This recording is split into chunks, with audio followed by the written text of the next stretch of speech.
Hello everybody, good day to you. Welcome back. Glad you guys are here. I know I'm super glad to be here. This outside is a 1995 Ford F150. It's the XL. It's got the long bed. It's also got 2 gas tanks. Check that out. Customer states they think they need a clutch. So let's hop in this thing and see if we cannot get it to maneuver a little bit. And we'll decide just how much clutch it really needs. There we go. Look at that. Old stick shift. How many of you guys know how to drive these things? Huh? Comment section down below. Who knows how to drive a stick? Or moreover, who knows how to drive a 3 on the tree? Do you know about that? I do. I drove one once. All right, so taking a look at our clutch pedal there. I'm not sure what I'm feeling. I hear it down below moving around.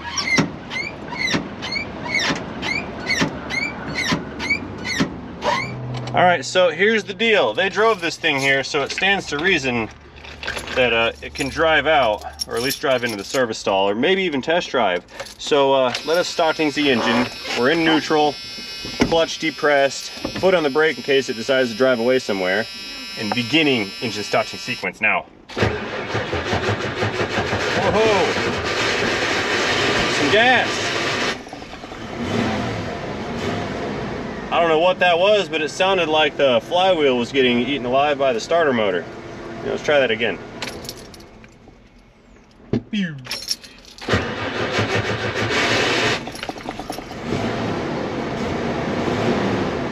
Okay.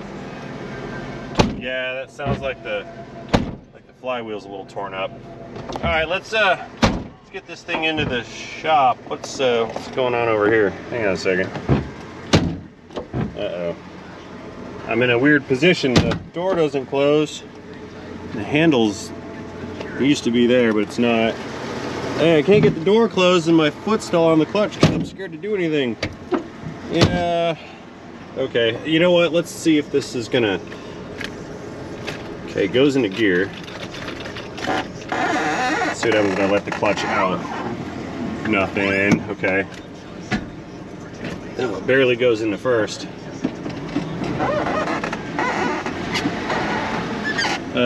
Parking brake? No, I don't even know how to drive this truck. There we go, brake. All right. Okay, we're moving.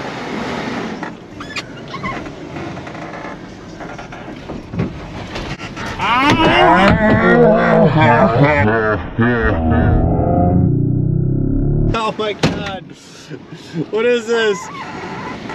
Okay, hey, yeah, we're not driving anywhere. I forgot. I was worried about the clutch thing and listening to that, and I forgot the door doesn't close. And then the door came open. You gotta lift up on it? All right. Yeah, then the door came open. I'm scared. Yeah, we're not driving anywhere.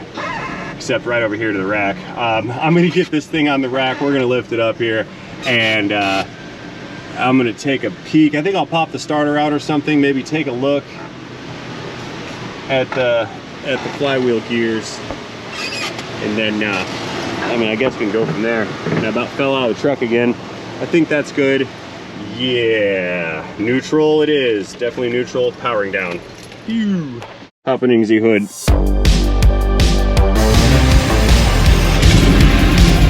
Yeah. Here's our brake rotor. There was our brake rotor.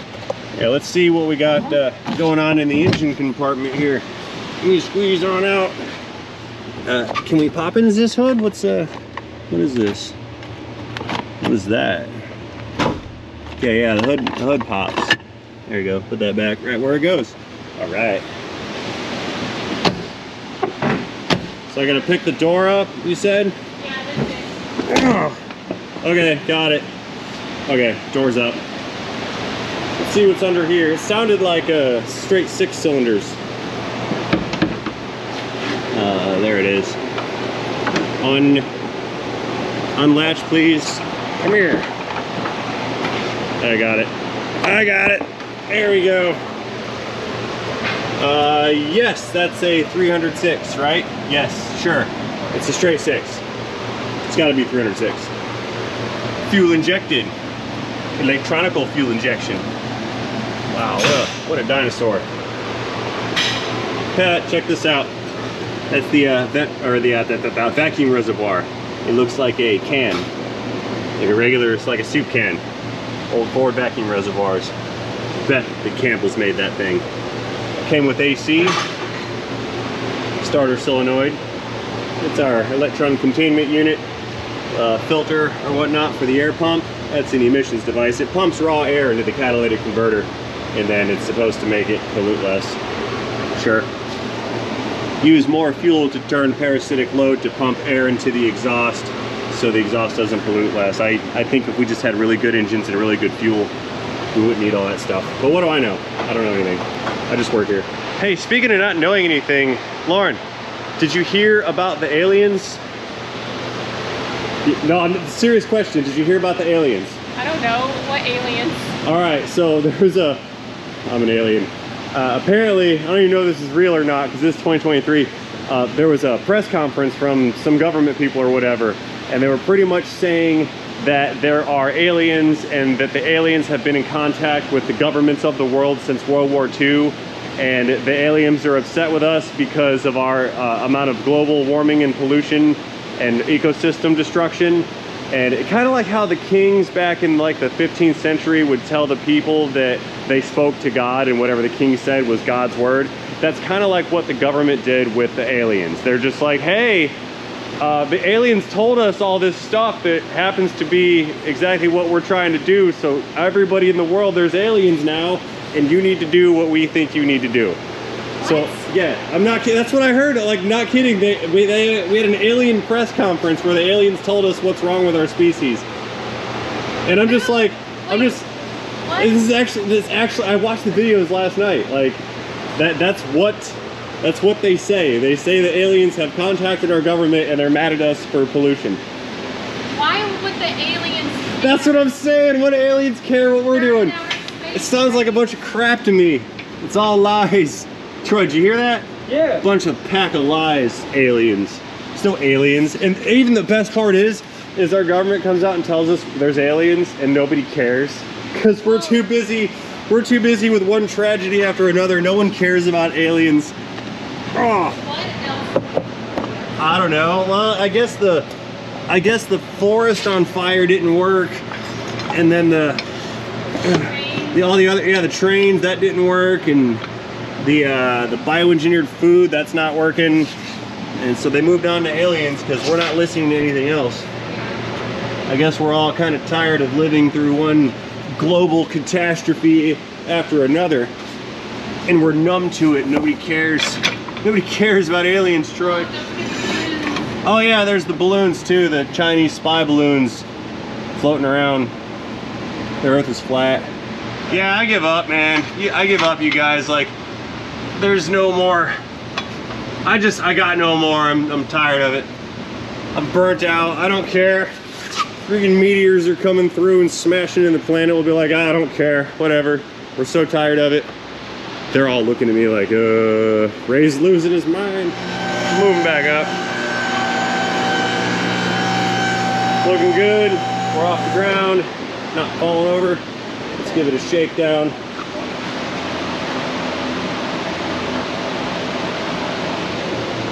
How does that feel? Feel good? Not falling over, is it? Yeah, we're good here.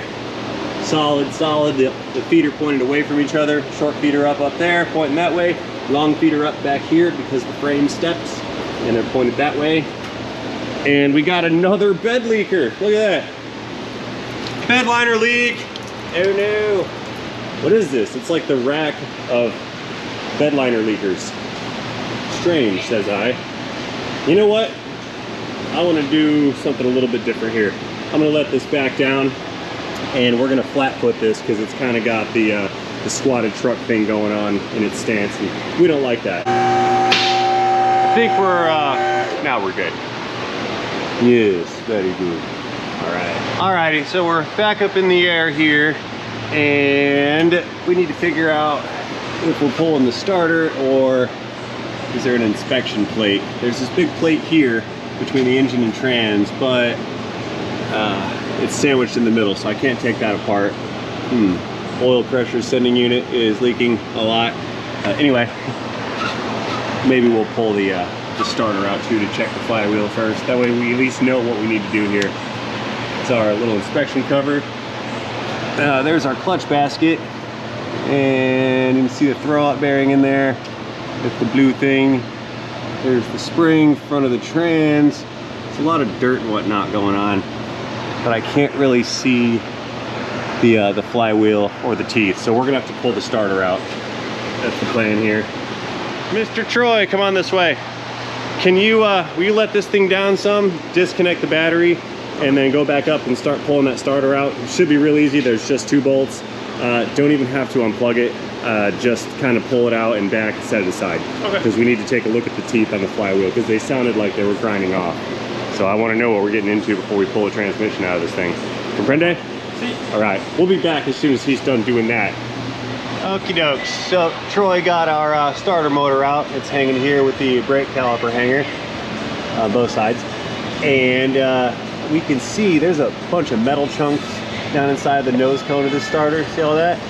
And you can see a bunch of metal flaking off on the gear right there. That's not looking too great.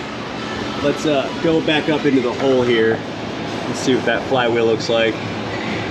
Yeah, we're getting similar wear on the flywheel. It's kind of detailed and small to see, but there's a bunch of material missing from the front of these teeth. So I think we are going to go ahead and pull this trans out, inspect the clutch, because they said they wanted a clutch, but it looks like we're going to have to do a flywheel and maybe a crankshaft seal along with it. Let's find out. Hey, look at this over here. Look at this, watch this. That's not okay. Alrighty, I think we're good to go to start disassembling this particular FIRD right here. The way this is gonna land is we're gonna end up removing and replacing this U-joint in the drive shaft here. That thing's smoked and it's gonna destroy this truck. Additionally, if this thing comes off while driving, look at what we have going on here. It'll be attached at the back, laying on the ground in the front, scraping the ground, and who knows what it can dig into. A pothole, a curb, it might turn sideways and flip the car over. It could catapult the thing and do loop-de-loops and smash itself. And either way, broken off drive shafts are not good. So I have decided that this U-joint's gonna be replaced. That U-joint in the rear is gonna be replaced. And once I get this thing out, we can go ahead and pull off this transmission, inspect the carnage inside of the bell housing and see what's going on with those damaged teeth on the flywheel. I have a new flywheel over there on the floor. And we also have a new clutch kit. It's around here somewhere. We've got a clutch kit as well. So while this thing is out, we're gonna do the flywheel, the clutch kit, and I also have another starter on the shelf because this starter is damaged from the teeth grinding against the teeth on the flywheel. So let's go ahead and get started. We're moving out back to the U-joint and the rear differential flange. We've got some, looks like 12 point. I think those are 12 mil. I got a 12 mil, that's what I brought. So let's get these guys disconnected. Unclick, loud noises. Oh yeah. Pull these guys out, then we can drop the drive shaft out of it. Next. Get that one out. These driveline sockets are highly useful for this specific purpose. This would be not fun with a wrench. Come out of there. My socket's stuck. Give it back. There. Okay, shaft is loose. There we go. So let's pull that last bolt out of it. Set that aside. Wiggle this guy loose. And spinning around. We just go ahead and pull that right out of the tail shaft. Come on out. Really? It's stuck. There we go. Okay, we'll set this aside, work on that later. Okay, up here on the transmission side, let's go ahead and start getting the electrical connectors disconnected. There are not many of them. Take these guys and just set them off to the side. Tuck that in. There we go, let's tuck that in right there. Good. So next, let's go ahead and unbolt the transmission mount from the cross member. We're gonna have to remove this cross member from the frame rails here and then drop that down. Remove the mount. That way we can remove the bolts from the bell housing, slide the thing back, and then drop it down. So let's go ahead and get our trans mount bolts removed. There's just 2 of them, nuts rather. And I'll go ahead and unbolt this cross member, but we won't remove it just yet. And we're coming in here with a 15 on top to hold the bolt, and then the 18 at the bottom for the nut. Now I can unbolt this without the thing falling out because the cross member actually sits on top of the frame rails. That should not be a problem. If it was gonna fall out, I wouldn't do it. There we go. Okay, we've got one more nut and bolt. That's the one that secures the cross member to the frame rail. Let's get the wrench on the bolt and unpickage. Loud. Alright, we'll pull that bolt out of there. There we go, set that aside. Okay, taking a look to the right ever so slightly, looking under the catalytic converter. We can repeat over here on this side. We get our big bolt. Aye! We'll get the big bolt out. Come here, bolt. Tight squeeze.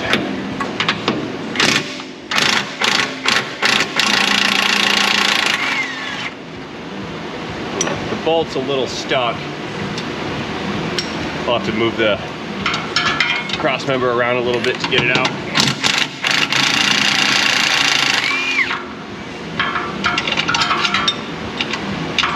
Uh-oh. The exhaust is capturing the bolt. I was hoping I was going to be able to do this without pulling exhaust out of it because it's super rusty. I'm still going to try.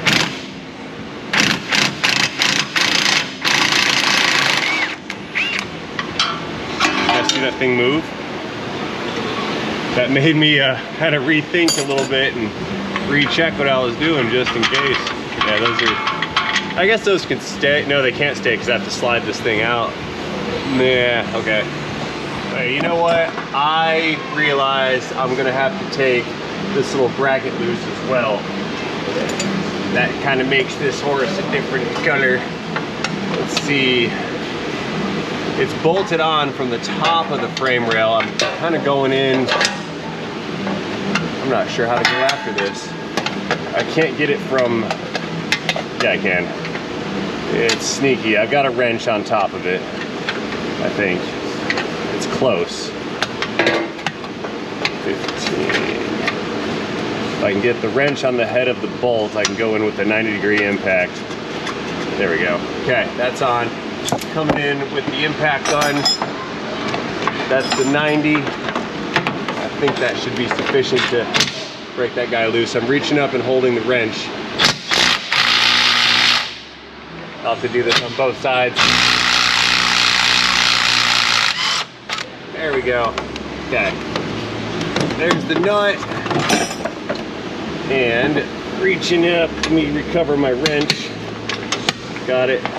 And the bolt is not going to come out because it's captured by the top of the body. Am I doing this wrong? This is it's like a big catch-22 here. Nah, it'll be fine. It'll be fine. I'll figure it out. It's a simple, simplistic design. It can't be that hard to disassemble, can it? It is just an old bird.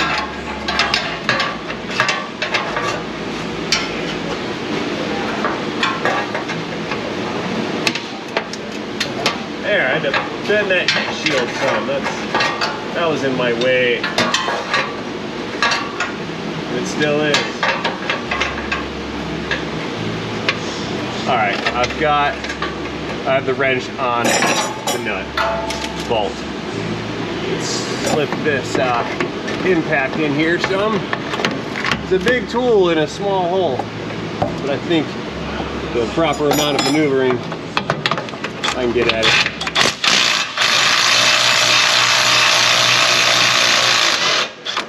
Okay. Bring back my wrench. Please. All right. Remark my wrench. There it is. Got it. Okay, so the bracket is loose, but the bolts over here are capturing it. If I can just slide it that way, it'll just kind of pivot and come out of that hole.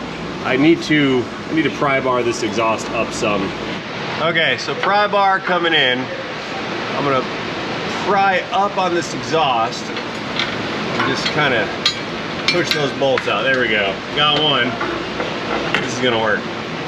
Pry bar event numero dos. Sorry if you can't see. I've got to get the proper leverage here to get that bolt to come through. You gonna do it? Nah, I didn't have enough up on that one. Repositioning. Nope.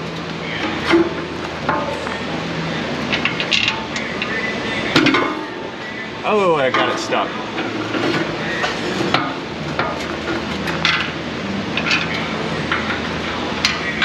There it goes. Got it. Woo! Okay, now, if I can get that thing, there we go. Look at that. Slide that bracket out. Set that aside for later. Okay, looking left again, that other side is not going to be as tough, I don't think. There seems to be more working space to work with. So let's get the ratchet. Can't think. I mean, I can, but I wasn't. Anyway, let's get this nut off. Uh-oh. I need a universal. Gonna need the big wobbles, the 1/2-inch swivel. I don't use those often.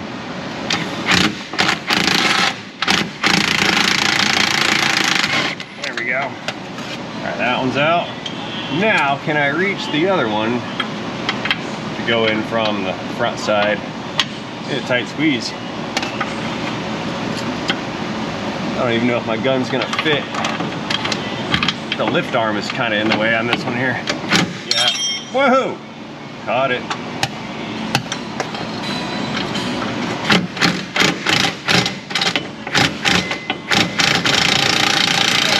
Dang it. Cool. All right. So now that bracket is also loose. Slide that out of the way. Good. Alrighty, so next up we need to get out of here and go up top. I need to take the shift knob off and take the boot off and get some access. I mean, I can reach up in there to try to get that out, but it'll probably be easier from doing it from inside the cabin. So let's get our goodies and stuff out of the way from down below.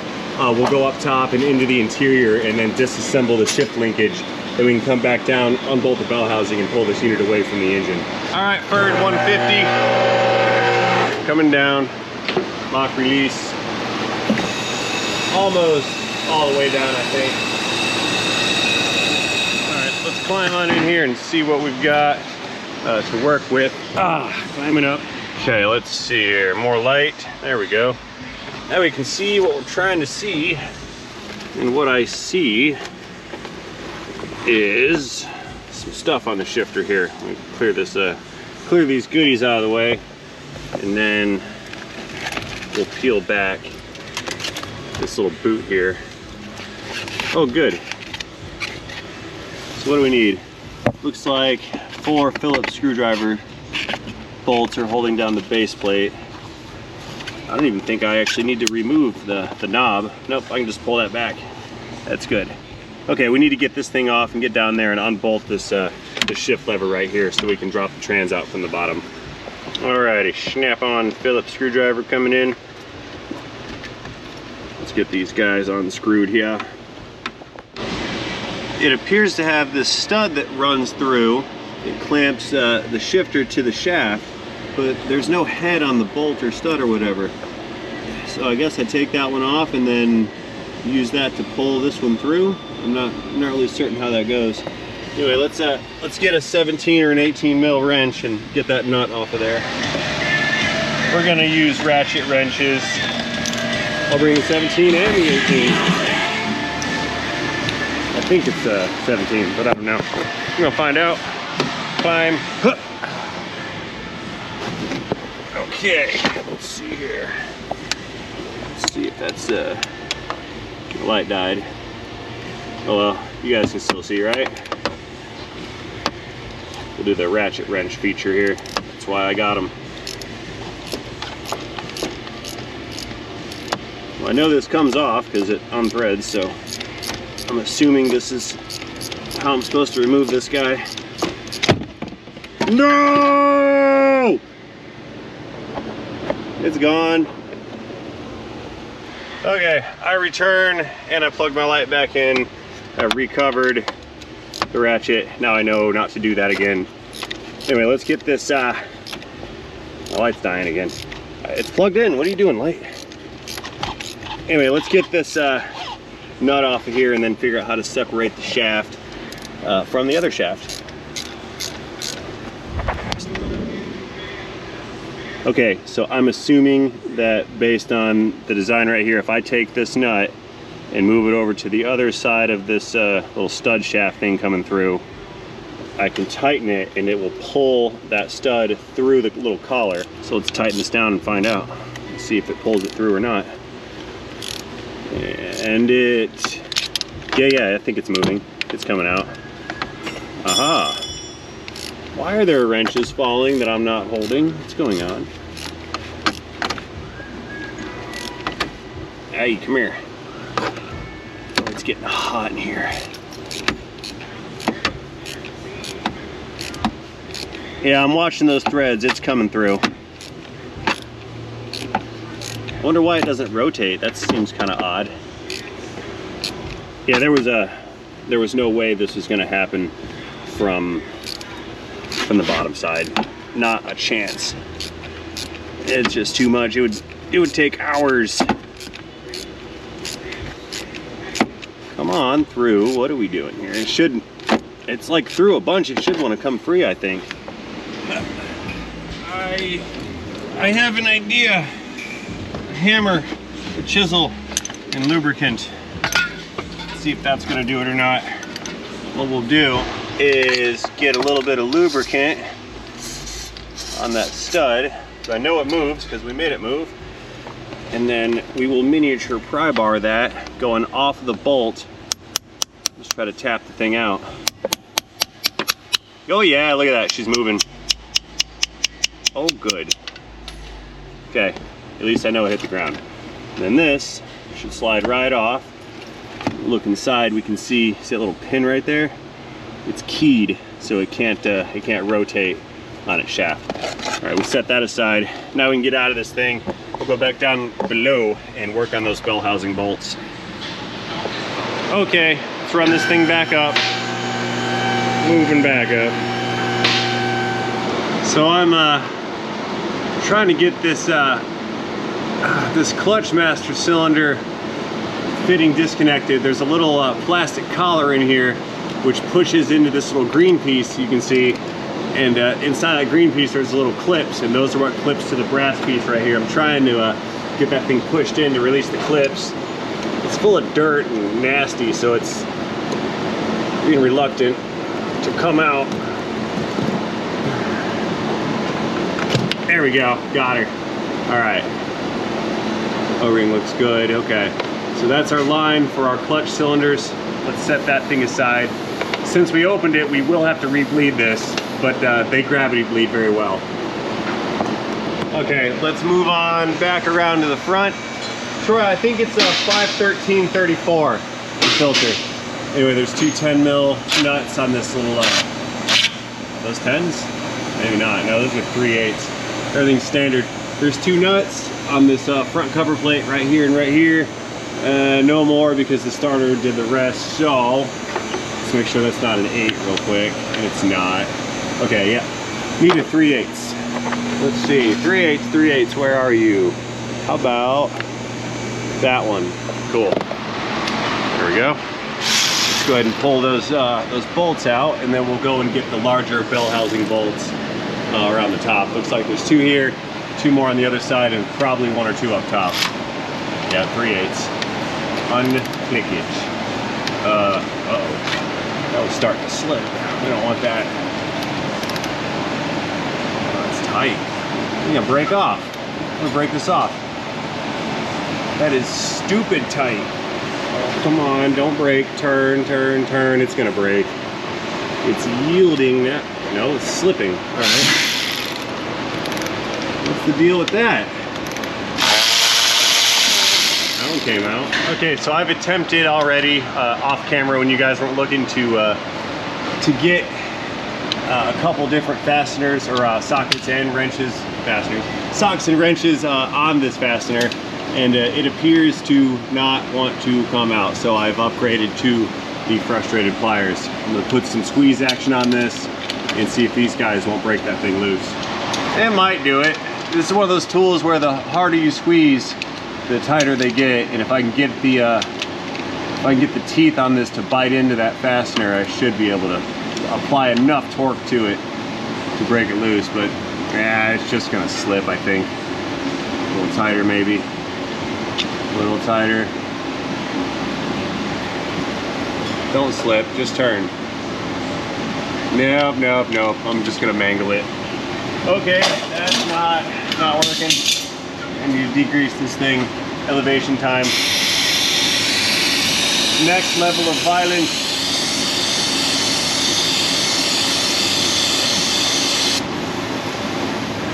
All right, I'm really not in the mood to have a hard time with this, so since that little 3/8 bolt is too small, we're gonna make it bigger with a bigger bolt. Safety squints engaged, please. Just gonna weld a new one on.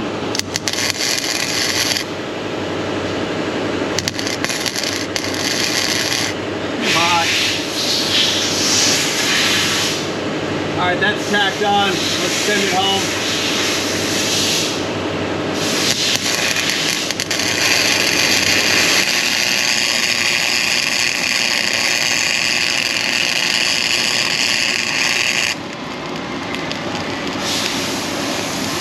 On fire. Woo!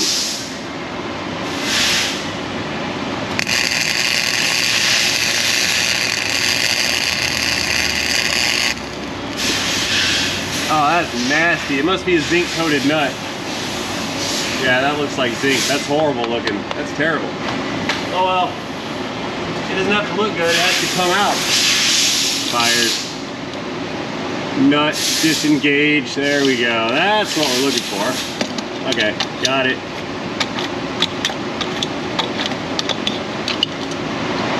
Here, let's get some insulation going here because I'm impatient. Hot. And I'd like to get this thing out of its out of this hole so we can go back around and get around to doing those bell housing bolts. Hot.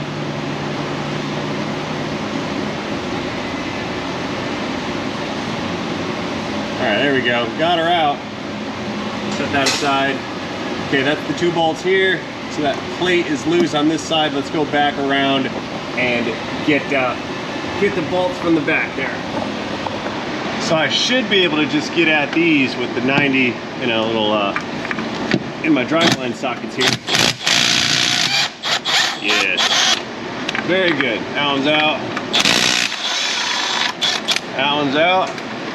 That's 2, and looks like there's one way up top there, probably one on the right side of that, and then 2 on the side. All right, going back up and in and up until I can't see.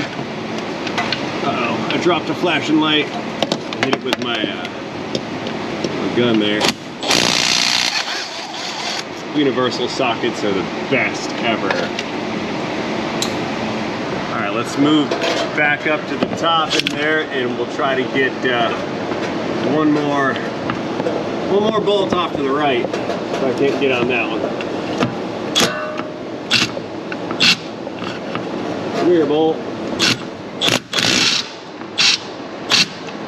Oh, come on.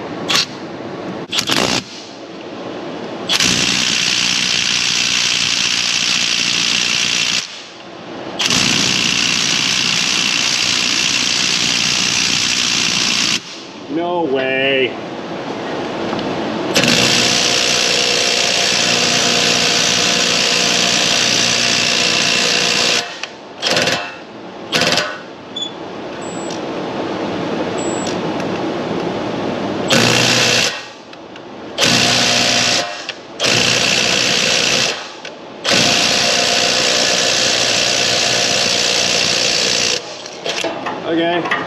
It's not working out. All right, I'm coming back in on this. I've got an extension on the extension, and I'll try to crack that loose with a ratchet first. Warning, incoming unintentional product placement. But while we're here, I will put an Amazon link to these SunX driveline sockets in this video's description down below. A little bit more. Come on, turn. Oh, there it goes. Okay, it turned. Cool. Now, I can just spit it out from way back here. There it is. Okay. Here comes our socket apparatus, and that fasteners, it's still up there. Yeah, it's still in the bell housing here. Let me get up there. Yep, got her. Okay, got it out. You go right there. So it looks like we have just 2 more bell housing bolts here. That one, and then the one up there past the that air pump. The air pump pipe.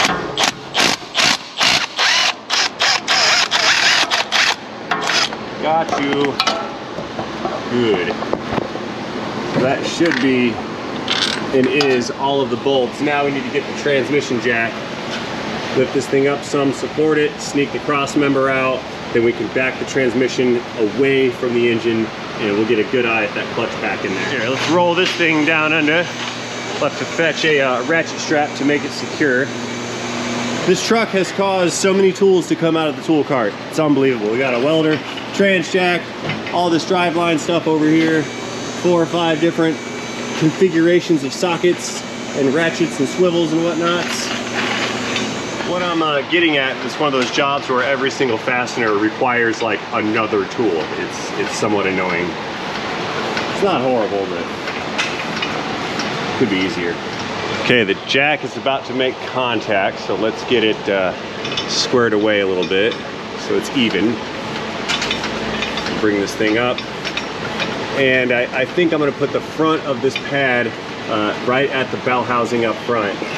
That seems to be like the flattest spot, what I gather here. So we'll put that right in there. And then we'll adjust it so it sits level on the rest of the transmission here. There we go. We have contact. Very good. Okay, let's keep it going up some, and got our weight off the cross member now. Go up a little higher. There we go. Okay. Okay, fast forwarding some. I've got a ratchet strap on here, and there's a wedged block of wood and another wedge of wood right here, and that's going to keep this unit from wanting to rock left and right on that flat surface because it's kind of curved. And it would naturally want to move around when it shouldn't be. So let's get this raised up some. Moving on up.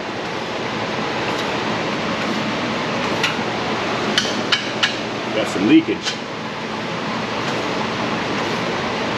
Okay, so we're off the cross member. Let's maneuver this thing out. There we go. We set that down. So now the trans jack has the weight of the unit. So we'll let this guy down a little bit, and we can get in there with a pry bar and try to wedge it out to separate it from the engine.